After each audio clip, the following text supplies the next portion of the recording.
welcome po sa bawat isa at muli isang mapagpalang umaga po sa bawat isa at muli ako ang inyong kapatid, si Kuya Alan. Ako po ang mag-share ng mensahe ngayong umaga at muli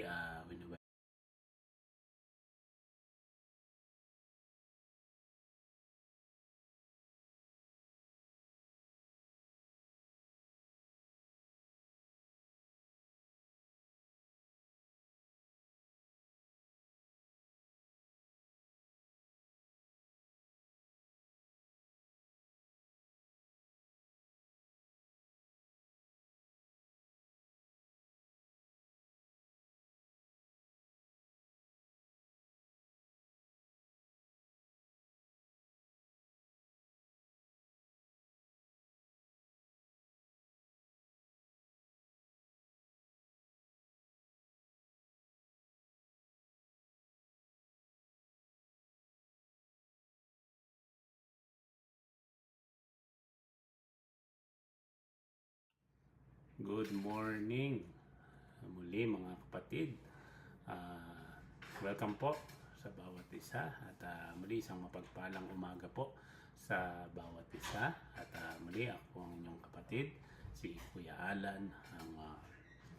Ako po ang mag-share ng mensahe ngayong umaga at muli welcome ko ang bawat isa at ang bawat kapatid natin na kasama natin dyan sa Faith House at sa mga kapatid natin na nanonood at manonood pa sa ating Facebook, sa YouTube natin at sa ating website. Welcome po sa bawat isa at ako po'y muli nagagalak sa pribilehiyong ito na muli magamit ng ating Panginoon to share His Word sa bawat isa.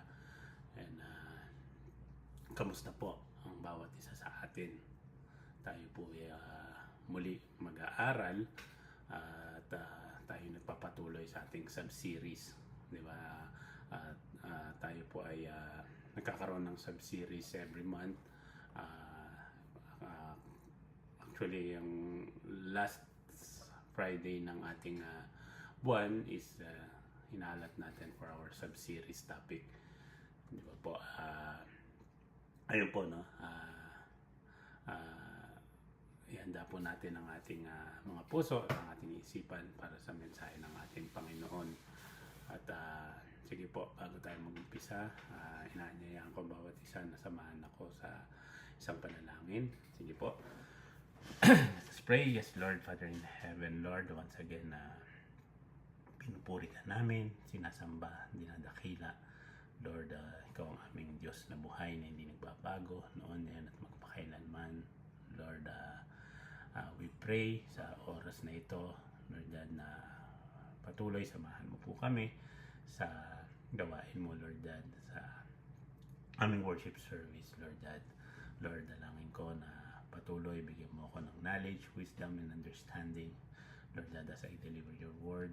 Dalangin ko na ikaw lamang po maitaas sa oras na ito, Lord. Override my preparation at patuloy ko po magbukas ang aking mga labi, Lord. At patuloy dalangin ko na buksan mo ang bawat puso at isipan ng bawat taong makakapakinig sa bahay panambahan man or sa online at sa mga tao pa na makikinig at maaabot ng mensaheng ito, Lord. Lord, dalangin namin na kami samahan mo ng presensya ng Banal na Espiritu, and we pray, Lord, na patuloy na pagtibayin mo ang palakasin ang aming internet connection, Lord, nang sa gayon hindi kami magkaroon ng interruption, Lord, sa aming pag-aaral ng iyong salita, Lord. Lord, dalangin namin, Lord, na ang salita mong aming pag-aaralan ay patuloy maisa puso at isipan namin, Lord, na maipamuhay din namin, Lord, sa aming puso at isipan, Lord, sa aming pang-araw-araw, Lord. Lord, sa'yo namin inaalay ang oras na ito, Lord. Patuloy na i-guide at i-lead mo kami sa oras na ito, Lord. At sa'yo namin pinagkakatiwala lahat. To you the glory in Jesus' name. Amen. Amen. Amen. Ngayon po, no?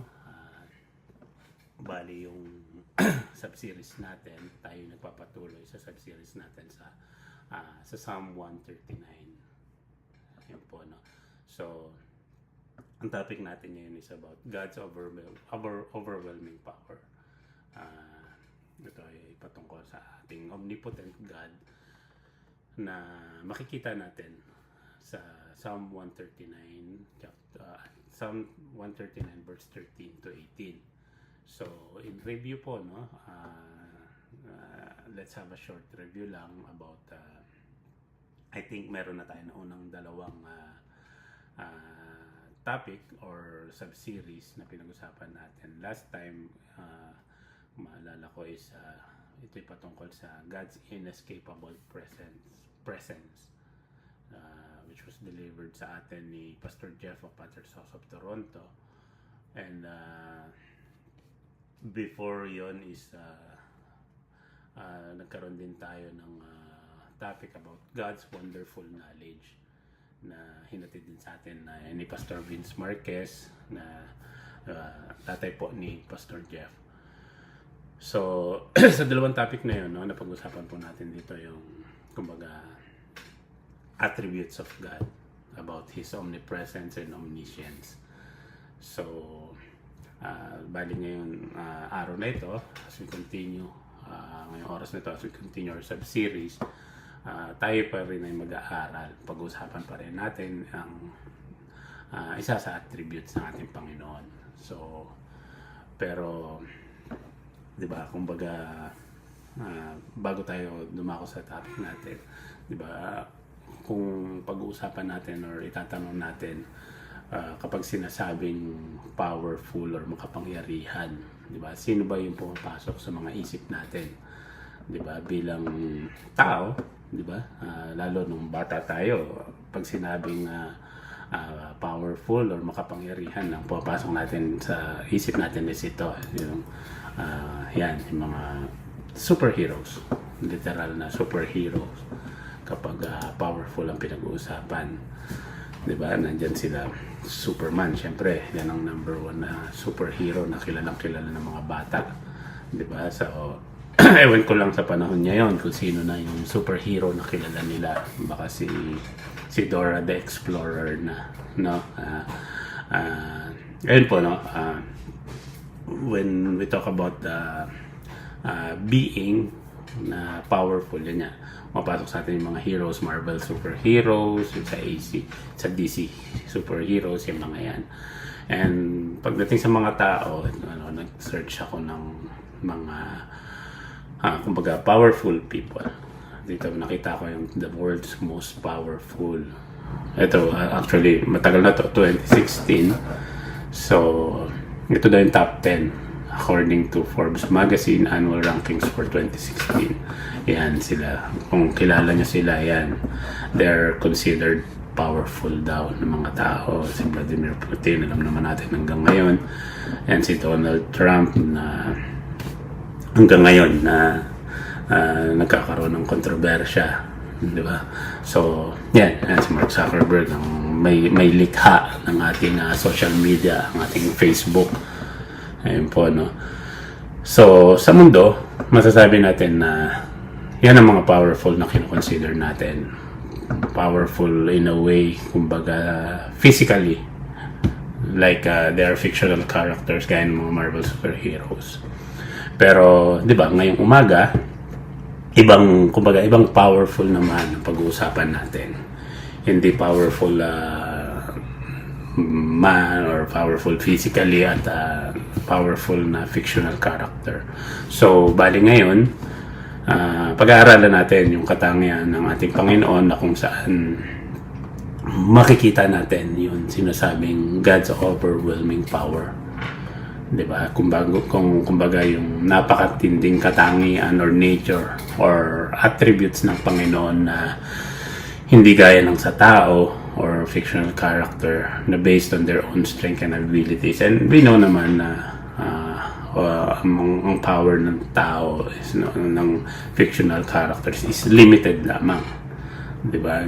Kahit si Superman is limited lang ang power niya na Di ba? May hangganan din. Di ba? Unlike our God. Di ba? Sabi nyo sa topic natin na God's overwhelming power. Di ba? So as we continue, yun po ang ating topic, God's overwhelming power, omnipotent God. Amen po. So before we proceed sa ating message, bilang nakagawian ng ating Potter's House, tayo po muna ay magbabasa ng ating verse.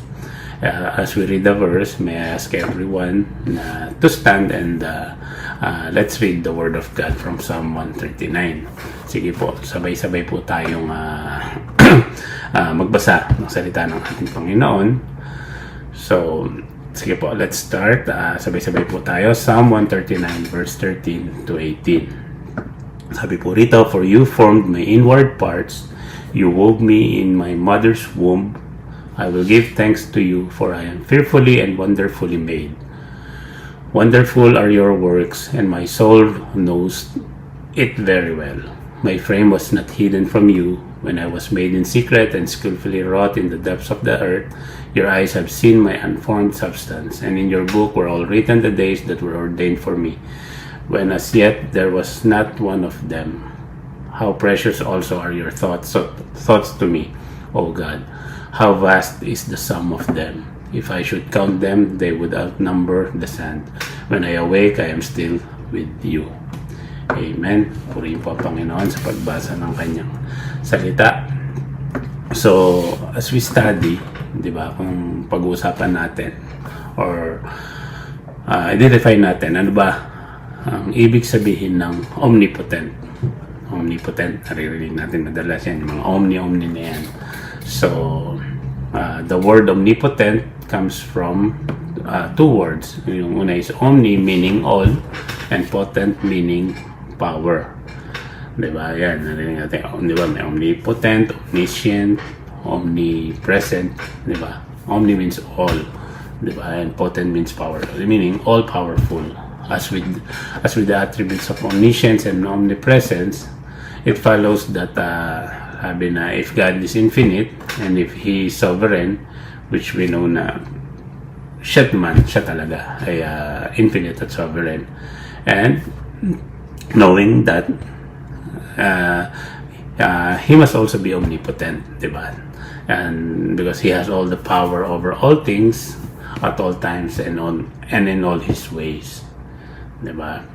He is all powerful. Alam natin yan as we study. Basahin po natin, no, yung sabi ni C.S. Lewis. Sabi, omnipotence means power to do all that is intrinsically possible, not to do the intrinsically impossible. You may attribute miracles to Him, but not nonsense. Ayun po, no? Kinote yan ni C.S. Lewis. Dahil daw si God is all powerful, diba? We can trust that kumbaga, He can do everything sa buhay natin. Whatever we're going through today and everything na mangyayari for tomorrow, God is all powerful and we can trust everything we can trust our kumbaga everything sa buhay natin, diba? So kapag kumbaga when we meditate or pag-aralan natin ang katotohanan ito, especially in the light of His other attributes of goodness and love, mas madali sa atin, di ba? It makes it kumbaga easier to trust Him with all we have going sa buhay natin, from the very serious to yung walang kakwenta-kwenta na pangyayari sa buhay natin, di ba? Napakadali natin na kumbaga kung nanamnamin natin yung katotohanan ito about sa ating Panginoon, sa attributes of kumbaga yung goodness and love niya, di ba? Napakadali sa atin magtiwala sa kanya, di ba, na ano man ang mangyari sa buhay natin, di ba? Natatandaan niyo itong kay A.W. Tozer, ito gusto ko itong niya na to, na laging kumbaga ito yung quote na inaano ko lagi. Sabi rito, what comes to our minds when we think about God is the most important thing about us, which is tama naman. Di ba? Kung ano yung nasa isip natin, about iniisip natin ang God, yun yung napakahalaga sa buhay natin. Kasi kung gaano natin, kumbaga, kung gaano natin kakilala sa puso at isip natin si God, God being omniscient, God being omnipresent, and God being omnipotent, di ba? We all know that ang ating Panginoon, He is our provider, our healer, our comforter. In short, He is our everything. Diba? When we know everything about Him, kapag ganun natin siya kakilala sa buhay natin, masasabi natin that we can face everything sa buhay natin. Ano mang udyok ng kaaway, may bala tayo sa kanya na kumbaga may panlaban tayo. Kasi we know kapag tayo yun na lang, pag tayo may problema, sagot natin is, I know that God can help me, di ba, sa provision sa finances natin. If we know that our God is provider, yun ang natin, kumbaga magiging sagot natin sa mga inuudyok ng kaaway sa buhay natin, yung mga disturbance, yung mga panggugulo ng kaaway sa buhay natin. Amen po. So sige po, let's continue as we read yung verse natin from Psalm 139 verse 13 to 14. Sabi dito, for you formed my inward parts, you wove me in my mother's womb. I will give thanks to you, for I am fearfully and wonderfully made. Wonderful are your works, and my soul knows it very well. Diba? Kung makita natin yung verse na to na pag-usapan natin from 13 to 18, sa pag-aaralan natin, it shows that God's power is magnified in the development of human life before birth. Diba? Kumbaga, doon makita natin dito yan. Sinabi pa lang dito na you form my inward parts. You wove me in my mother's womb. Diba? Pinapakita na dyan yung, kumbaga, development of human life before birth na, kumbaga, ginawa ng Panginoon. Diba? Nagpapakita how powerful ang ating Panginoon. So yan po ang kumbaga context ng ating pag-aaral from verse 13 to 18. So as yung verse 13 and 14, it says that we are formed, we are wove, diba, by virtue or yung bisa ng divine design period of pregnancy sa mga babae. It was, alam naman natin, it was inside, we cannot see it, pero sa technology ngayon, nakita natin yan by ultrasound, pero nakaka-amaze, di ba, how everything was done, or how God did yung pag-create sa atin, di ba? So, we can say that Scripture credits God with, kumbaga, creating children long before they are physically born, di ba? So dito, si David, he addresses God as having formed his inner being before birth, as nakita nga natin doon sa binasa natin, di ba? That you formed my inward parts, di ba? Kung normal, kung tayo lang na tao, we cannot do that na sa katawan ng tao, yung panloob is ifo-form, di ba? Na parang puzzle lang, hindi po ganun. So, ayun, no?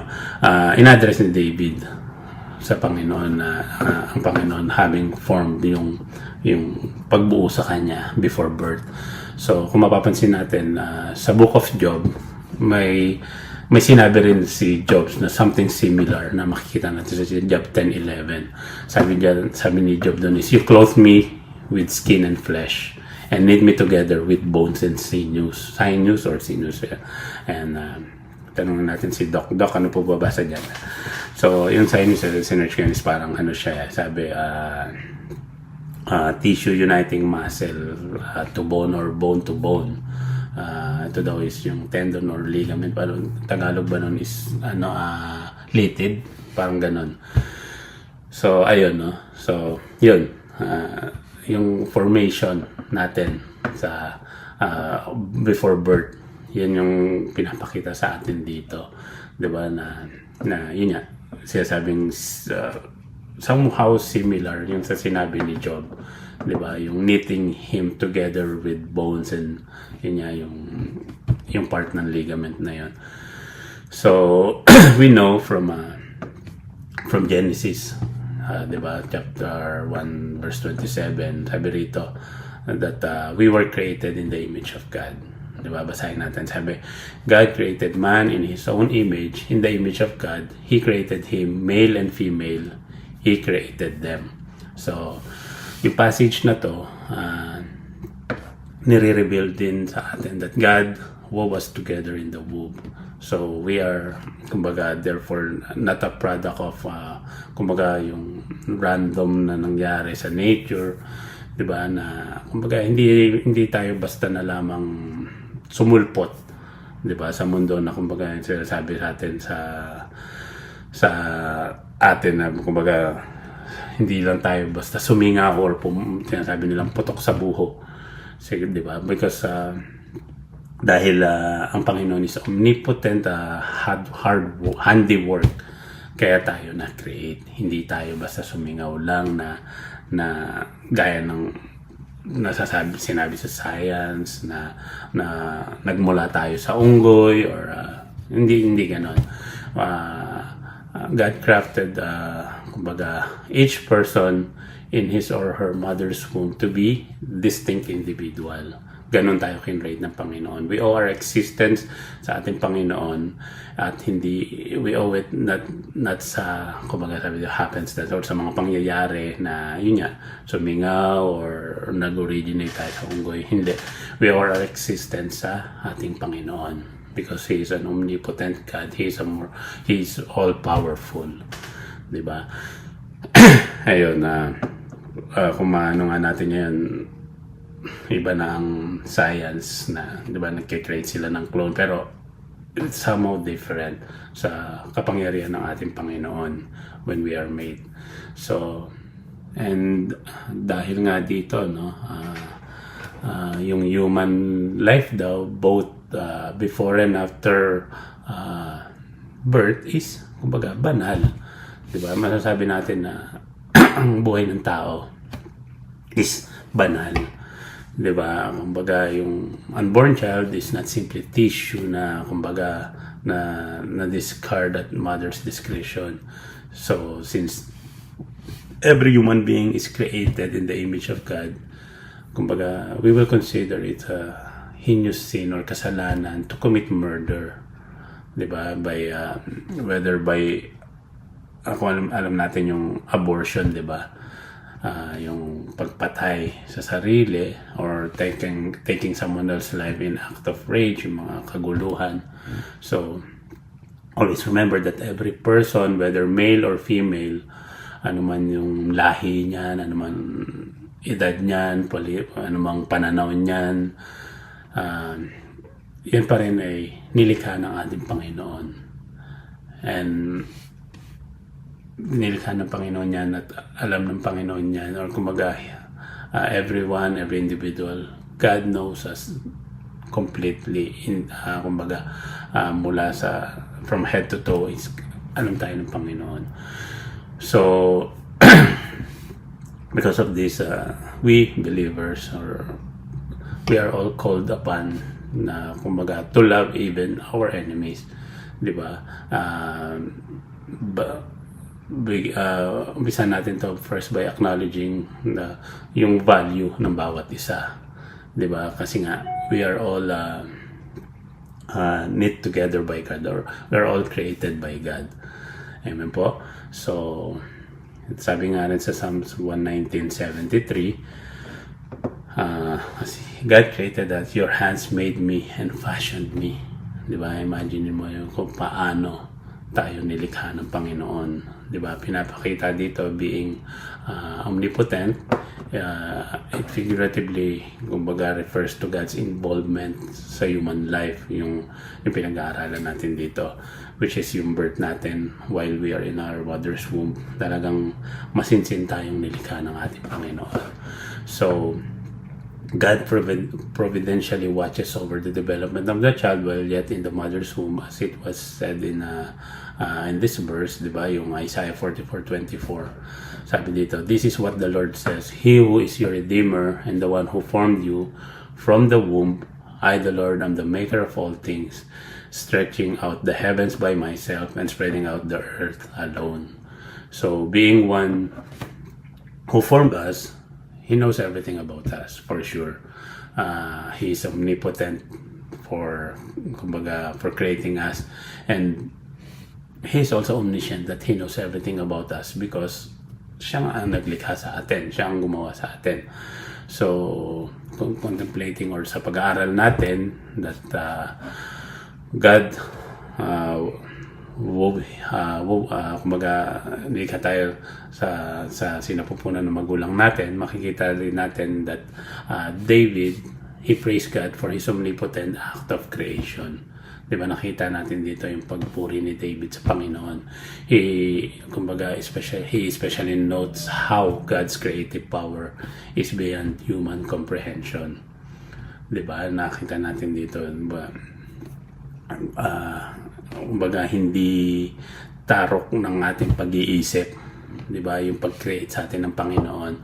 Kung makikita natin sa pag-aaral ito, no? The human body that God created sa sinapupunan, mako-consider na natin, kung i-imagine natin, it's tunay na yung term na wonderfully made tayo, di ba, as gaya nung binasa natin, sabi dito, no, yan, when we are in the womb, it's like this. Imagine yung mga nanay natin na dinadala tayo sa sinapupunan. Yun lang is talagang mako-consider na natin na amazing.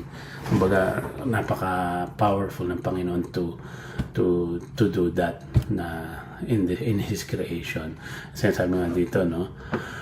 When we are made, for instance, daw the heart beats about 70 times per minute and pumps about 2,000 gallons, di ba? 7,500 liters of blood per day. So, yung average body daw contains nearly 100 trillion cells.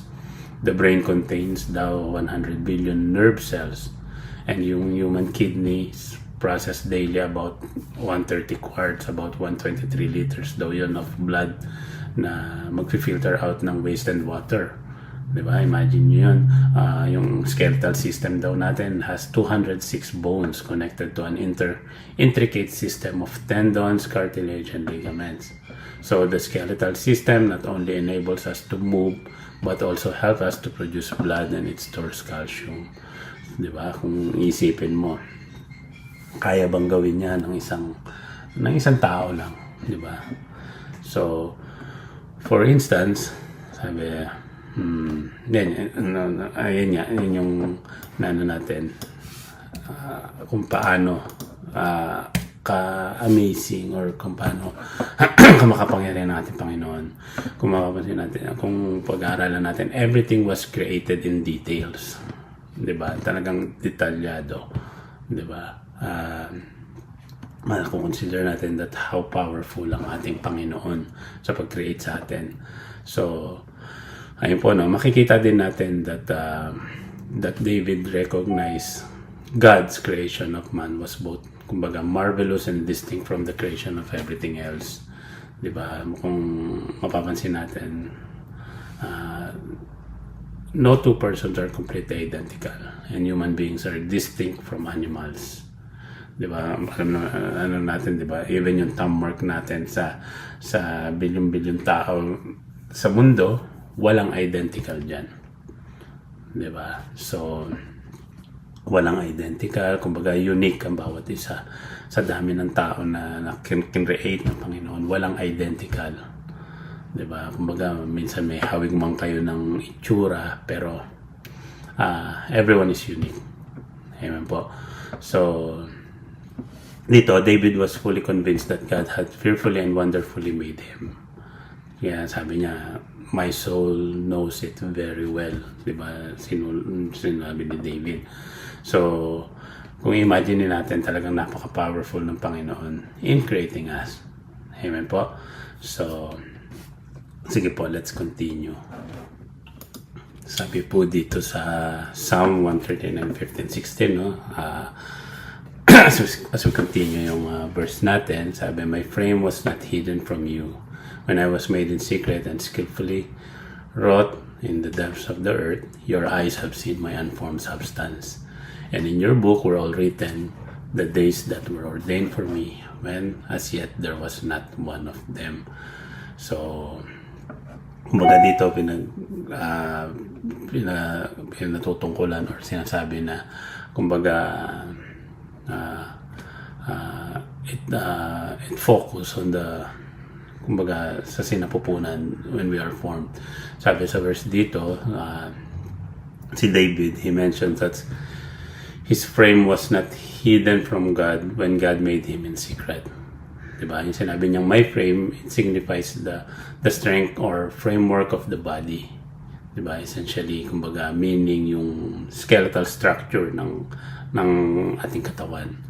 So, yung expression na sinabi in the depths of the earth, ito'y kumbaga poetic term na nagde-describe that the womb as being just kumbaga inside it as dark and hidden from human view as subterranean caverns daw, di ba? So yun yung inano rito, and yung nabanggit natin kanina, di ba, na woven as it is rendered sa verse na to, di ba?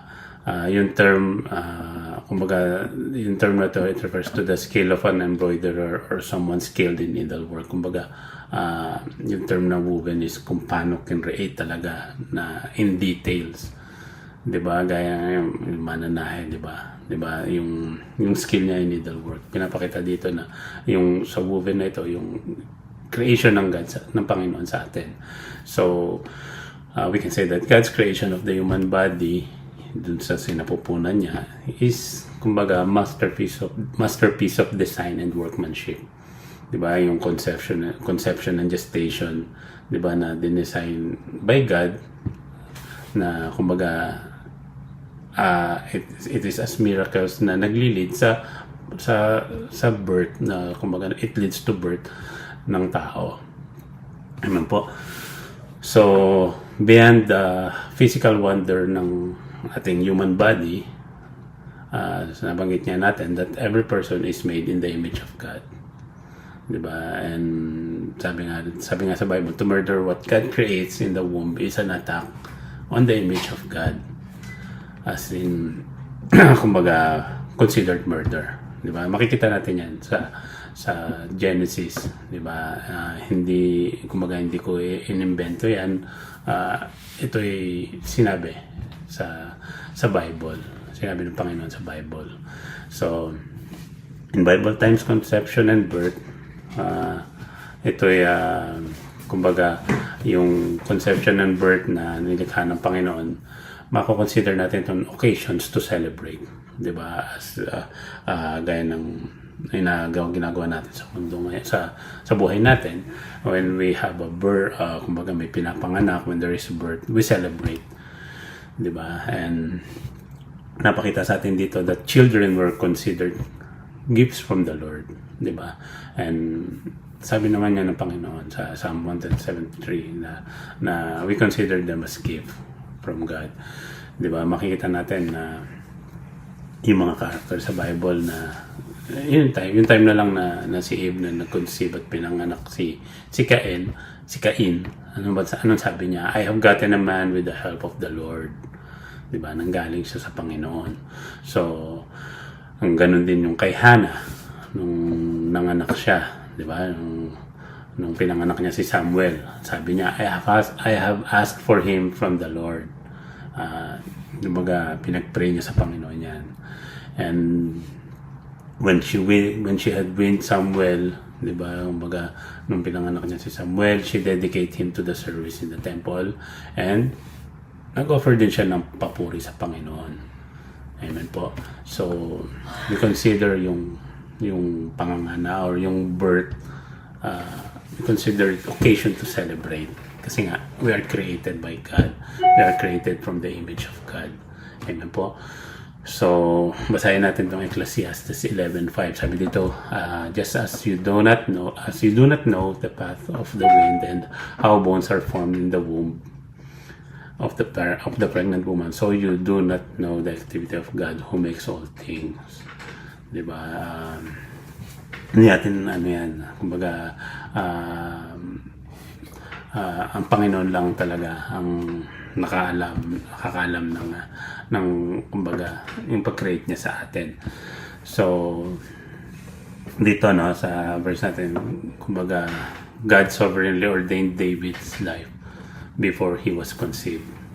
'Di ba? Makikita natin dito yung omniscience attributes ng ating Panginoon. 'Di ba? Kumbaga he ordained dito sa 16, 'di ba? He ordained in life ni David. Sabi niya, your eyes have seen my informed substance, and in your book were all written the days that were ordained for me, when as yet there was not one of them. Amen po. So masasabi natin that the scripture affirms that God knows everything about sa buhay natin. So, in advance with this, kumbaga, with this perfect omniscience, di ba, yung pagka all-knowing God niya, di ba? So, the Lord, kumbaga, nakita niya yung David's unborn state and planned the days David would live. God planned everything for it. Di ba, na pinakita yung omnipotent God and yung omniscience attribute niya by planning the days na sa buhay ni David. So sa buhay natin as human, no human, kumbaga walang tao na magkaka-predict accurately how long, or babae o lalaki, how long we will live. Di ba? Only God knows. Diba? Sabi nga nila, meron mga tao na yan, nakikita tayo na mga nagpe-predict, pero prediction lang nila yon, di ba, na maaaring nangyayari, maaaring hindi nangyayari, pero sa Panginoon, kumbaga siya ang nakakalam ng lahat, hanggang kailan mamamatay, kung kailan ipapanganak, 'di ba?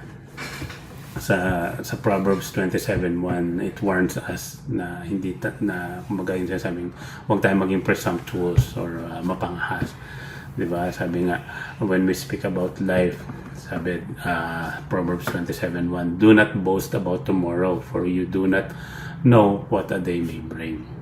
Tama naman po, 'di ba? Huwag natin yung para bukas.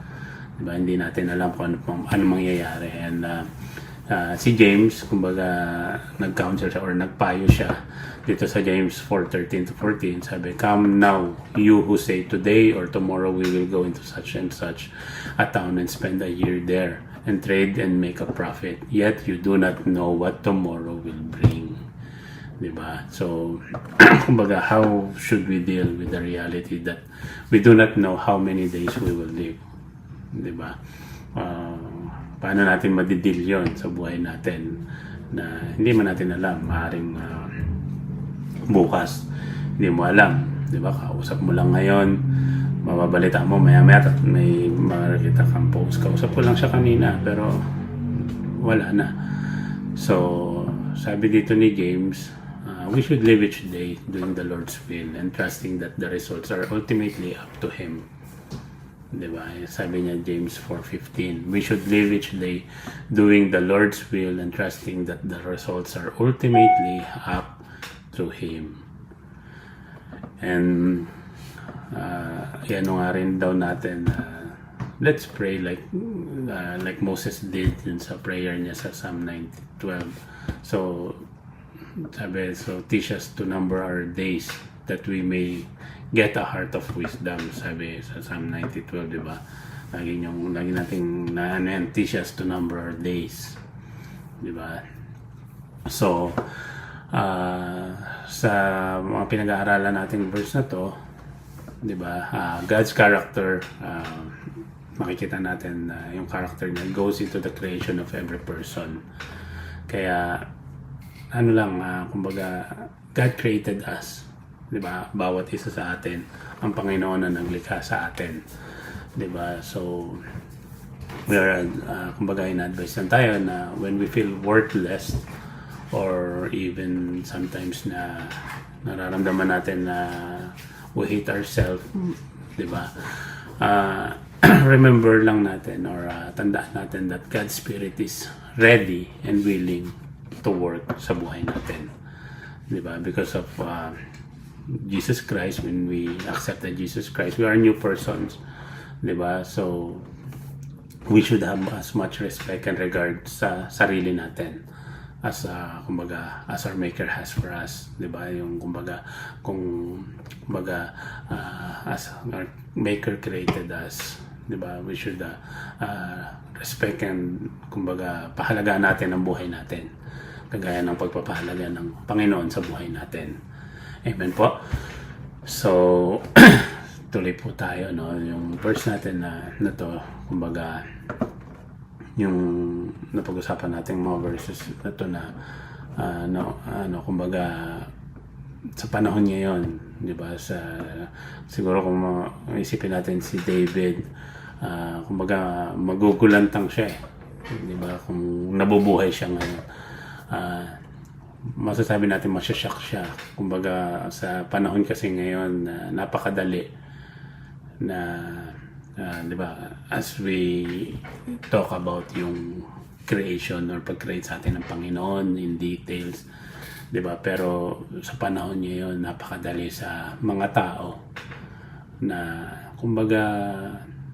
patayin or kitilin yung buhay ng mga unborn, di ba? Ma-consider natin that there are millions of abortions na nangyayari every year. Di ba?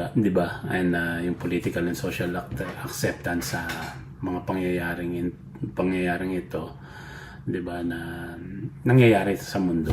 Di ba? May mga bansa na nililegalize nila yung abortion. So dito, makikita lang natin na si David David shows God's love for the unborn and their mothers and fathers. Di ba? So let's pray and work for the protection of these lives na nilikha ng Panginoon. Kasi while every life is precious to God, unborn children warrant special care because they are considered the least of these na sinasabi nga, di ba, sa Matthew 25:40, di ba? We consider these unborn children, di ba, the least of these na sinasabi ng Panginoon sa Matthew 25, di ba, na whatever you do to the least of this, you do to me. Di ba?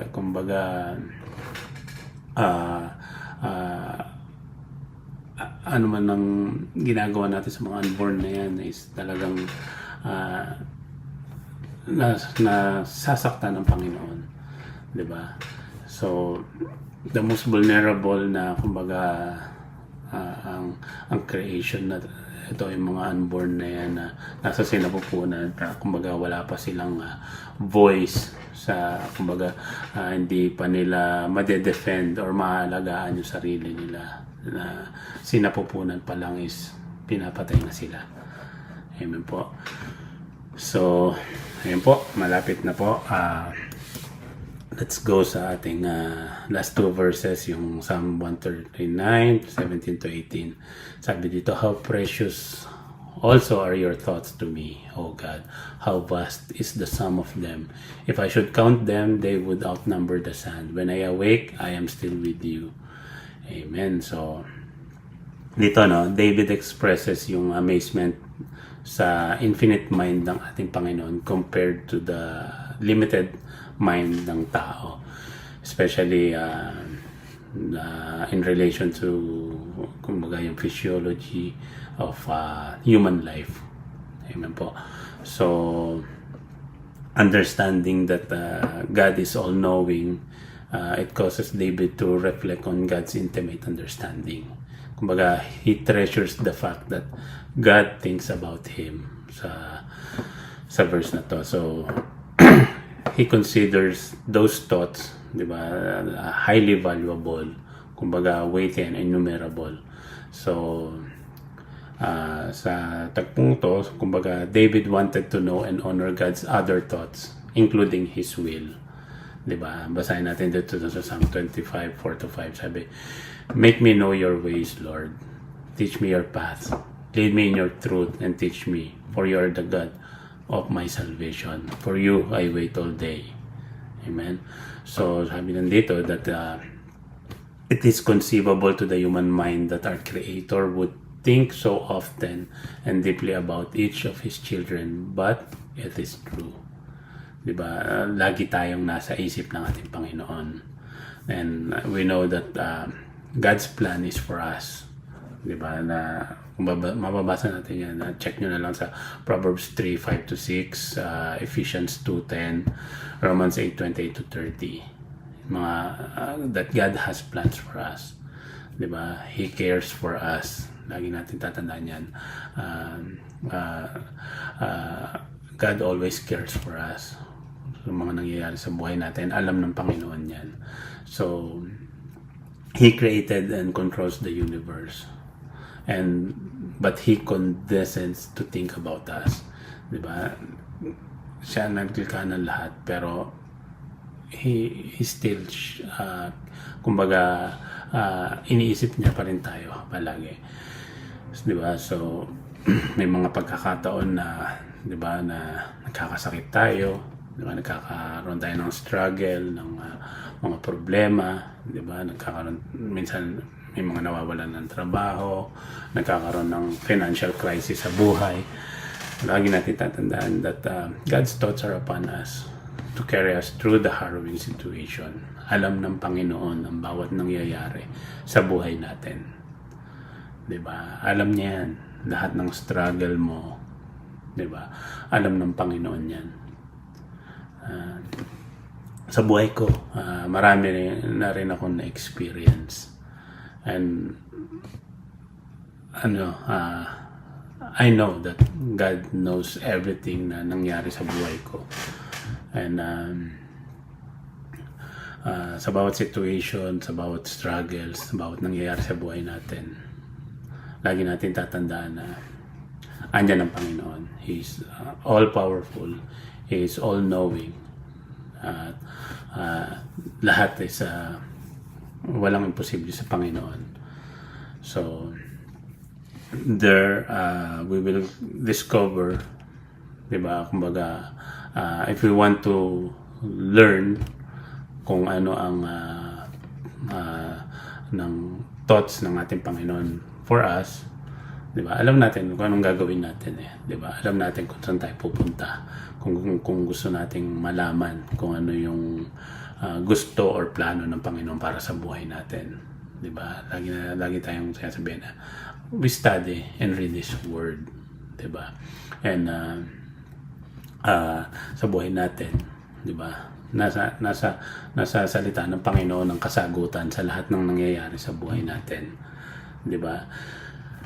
Upon reading His Word, diba? Upon studying His Word, diba? Makikita natin doon, madidiscover natin doon sa salita niya how God loves us, kung gaano niya tayo kamahal, diba? Kung ano yung mga pangako niya sa buhay natin, and kung ano yung nais niyang gawin at ipagawa sa atin. Amen po. So, tandaan natin that God's thoughts and understanding are far beyond human comprehension. Diba? So, basahin natin yung Isaiah 55:8-9. For my thoughts are not your thoughts, nor are your ways my ways, declares the Lord. For as the heavens are higher than the earth, so are my ways higher than your ways, and my thoughts than your thoughts. So, si David, kino-compare niya yung God's thoughts to grain of sand, numerous and beyond the person's ability to count. Alam naman natin yan, yung mga butil ng buhangin dyan na lang sa Saudi, punta ka ng red sand, diba? Hindi mo mabibilang yan, hindi mo kumbaga hindi mo siya mabibilang gaya ng thoughts ng ating Panginoon, diba? So si David, he testifies that when he awakes, he is still with God. Diba? Pag gumising siya, kasama pa rin niya ang Panginoon. The meaning is he always meditates on God's attributes during the night and during his waking hours. So he responds to God's constant thoughts towards him by thinking deeply about God. Diba? He is aware that God is still with him in the morning, and this awareness prompts him to adore God. Diba? Kumbaga, every moment of his life, Panginoon. Diba? And always remember that God's presence in our lives is never interrupted. Hindi napuputol yan. He is an omnipresent God. Diba? Hindi yan napuputol. He is with us at all times. Tayo laging, kumbaga, we are surrounded by God with His love. Amen po. So, si Apostle Paul, sinabi niya that he declared that nothing can separate from the love of God. Diba? Sabi niya sa Romans 8:38-39. For I am sure that neither death, nor life, nor angels, nor rulers, nor things present, nor things not to come, nor powers, nor height, nor depth, nor anything else in all creation will be able to separate us from the love of God in Christ Jesus our Lord. Walang makakapaghiwalay ng pagmamahal ng Panginoon sa atin. Amen po. So, ayun po, no? Yan po yung, kumbaga, pag-aaral natin sa salita ng Panginoon na from verse 13 to 18. So, masasabi natin that the Bible shows us the omnipotent God. Diba? Makikita natin sa Bible ang omnipotent God. Maraming sitas sa Biblia na makikita natin ang pagiging omnipotent ng ating Panginoon. So, sinabi nga, nowhere is God's omnipotence seen more clearly than in creation. Diba? From creation, nakita na natin. Sabi niya, let there be light, and there was light. Diba? Sa Genesis. So, sa tao, alam natin na ang tao kailangan niya ng tools, materials to create things, to create something. Pero ang Panginoon being omnipotent, He simply say the word. And by the power of His word, everything was created from nothing, di ba? From bilang wala, nakita natin in creation, sabi doon is dark, kumbaga madilim lang. By the word of the Lord were the heavens made, their starry host by the breath of His mouth. Sinabi lang ng Panginoon, and nalikhaan lahat. So, God's power or omnipotent is makikita rin natin in the preservation of His creation. Lahat ng buhay na nakikita na sa mundo would perish, di ba? Were it not, kumbaga, kundi dahil sa kanyang provision, maglalaho to. Lahat maglalaho yan kung walang provision ng Panginoon of everything we need sa buhay natin, for food, clothing, shelter, diba? All from renewable resources sustained by His power as the preserver of man and beast. So, yung mga karagatan which cover most of the earth and over which we are powerless in this creation would overwhelm us if God did not prescribe their limits. Amen po. So, makikita rin natin yung omnipotence ng Panginoon that He extends it to the government and leaders. Sa Daniel, makikita natin yun as He restrains them or let them go their way according to His plans and purposes. Even sa mga government leaders natin in the present time, makikita natin yung omnipotent na ating Panginoon. His power is unlimited in regard to Satan and his demons. Kumbaga, Satan's attack on Job, makikita natin was limited to only certain action. Diba? He was restrained by God's unlimited power. Diba si Job? So, in time ni Pilate, Jesus reminded Pilate that he had no power over him unless it had been granted to him by the God of all power. Diba? So being omnipotent God, he can do everything that is in harmony with his holy character. Diba? The Bible reveals that he cannot do things which are contrary to his holy character. Hindi magkokontradict ang salita ng ating Panginoon. Amen po. So, maraming verses sa Bibles like sa Numbers, sa Titus and Hebrews na tinuturo sa atin that God cannot lie. God lacks the ability to lie because lying is contrary to his moral perfection. Hindi naglalay ang ating Panginoon. In the same way, despite his being all-powerful and hating evil, he allows evil to happen according to his good purpose. Diba? Alam natin that he uses certain evil events to allow his purposes to unfold, such as yung greatest evil of all occurred, yung in the killing of the perfect, holy, innocent Lamb of God for the redemption of mankind, which is si Jesus Christ. Diba? So, as God incarnate, Jesus Christ is omnipotent. His power is nakita natin sa mga miracles na pinerform niya, sa mga pinagaling niya, yung feeding of 5,000, yung calming the storm sa Book of Mark, and the ultimate display of power by raising Lazarus and Jairus. Kung natatanda natin yung kwento, di ba? Binuhay niya si Lazarus and Jairus mula sa kanilang pagkamatay. Di ba? Isa to sa mga example of his control over life and death. So, that is the ultimate reason that Jesus came, di ba? To destroy it and to bring sinners into a right relationship with God. So, the Lord Jesus stated clearly that he had power to lay down his life and power to take it up again. A fact that he allegorized when speaking about the temple. And he had the power to call upon 12 legions nga daw of angels to rescue him during yung trial, di ba? Kung kinakailangan. But yet, he offered himself in humility in place of others. Di ba? Mas in-offer na lang niya yung sarili niya para sa atin. Di ba? Kaysa tawagin niya, di ba? Isang sabi lang niya, pag tinawag yung legion of angels, ito'y darating. Pero he offered himself in humility. Alam natin yan. So, the great mystery is that this power can be shared by believers when we are united to God in Jesus Christ.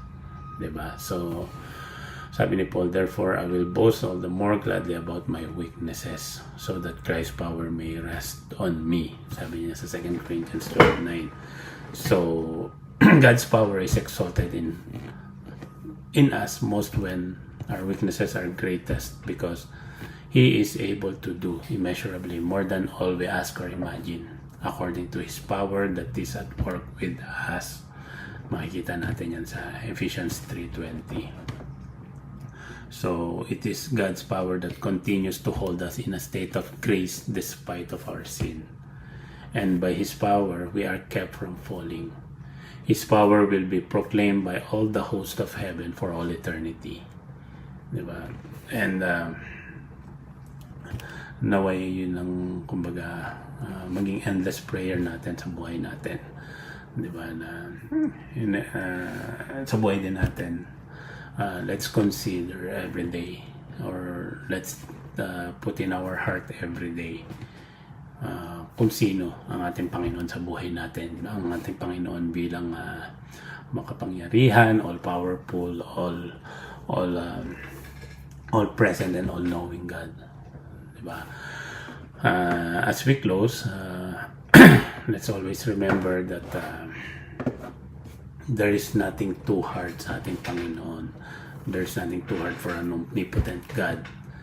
And ito yung kumbaga basis of our faith in such God, that we know that we can rest in him, diba? So knowing that he promises never to fail us as long as we continue in him, as long as we abide in him, diba? Sabi nga, if you abide in me, diba? Kapag nasa presensya tayo ng Panginoon, diba? Yung mga promises niya is kung nasa puso natin, di ba?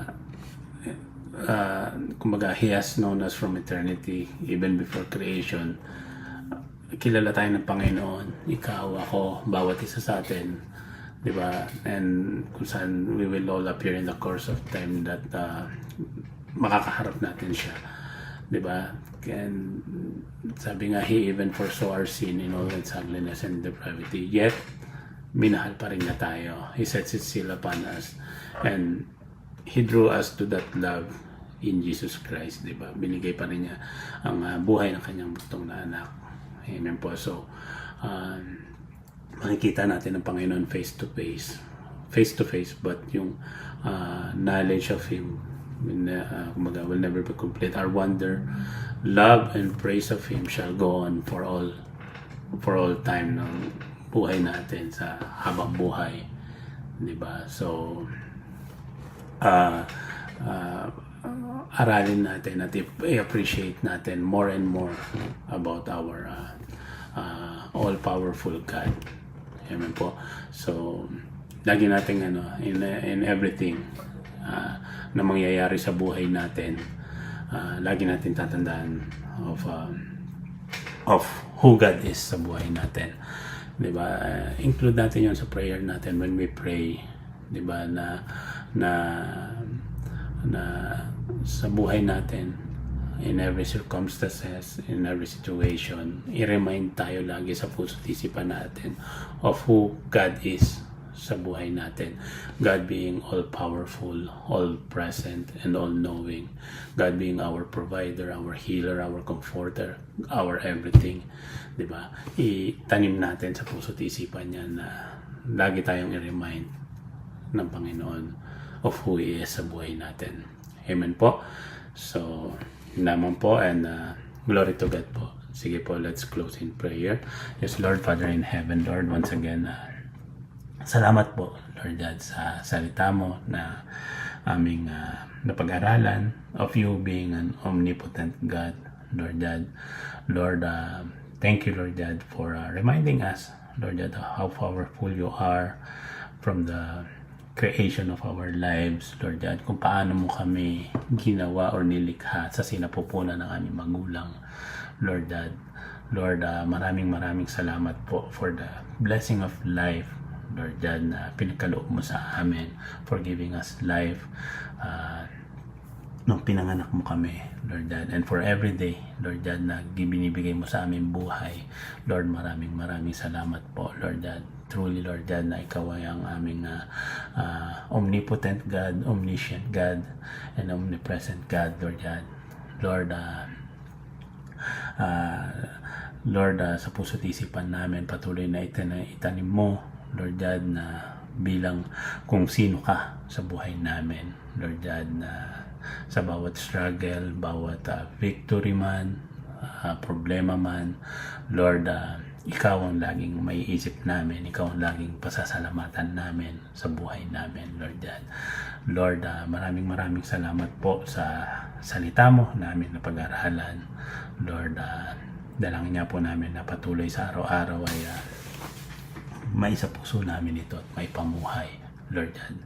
Tulungan mo kami sa araw-araw at hilayin mo kami sa mga adya at gawa ng kaaway. Continue to bless everyone, Lord God, mga kapatid ko na kasama namin at hindi ka namin kasama, at sa mga tao pa na maaabot ng mensahe nito, Lord God. Lord, muli maraming salamat po sa iyo namin binibigay ang pinakamataas na papurit, pagsambat, pagdakila in Jesus' name. Amen and amen. Salamat po mga kapatid. God bless po.